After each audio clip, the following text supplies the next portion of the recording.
Pirşağı hövzəsi üzrə inşa edilən kanalizasiya kollektorunun ümumi uzunluğu 32 kilometrdir. Bu, bəzi Bakı ətrafı qəsəbələrin tullantı sularının idarə edilməsinə yönəlib. Bilgəh, Nardaran, Pirşağı, Novxanı, Görədil, Fatmayı, Saray, Zabrat, Balaxanı, Məhəmmədi, Kürdaxanı qəsəbələrini əhatə edən layihə ərazilərdəki su basma hallarının qarşısını alacaq. Həmçinin Kürdaxanı, Zabrat gölləri və sahil boyu zonada ekoloji tarazlıq bərpa olunacaq.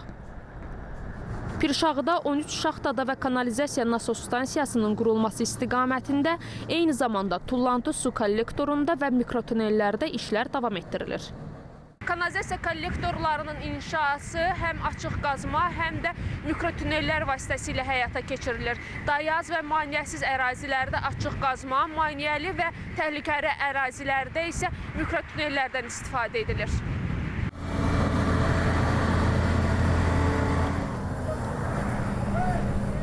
Açıq qazı ilə olan hissəsində Pirşağı hövzəsi ilə birgə demək olar ki, işlər qurtarmaq üzrədir. Cəmi 300-400 metrəyə qədər açıq qazımız qalıb. Mikrotunel şaxtalarında 31 ədəd şaxtadan 17-si bizdə deməli giriş quyusu, 14-ü çıxış quyusudur. Bu quyulardan hal-hazırda 25-ə yaxın üstündə iş gedir. Görülən işlər nəticəsində tullantı suların su təmizləyici qurğulara ötürülməsi və təmizlənməsi həyata keçiriləcək.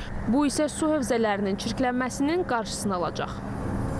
Nərmin Malik qızı, Elxan Axundov, ATV xəbər.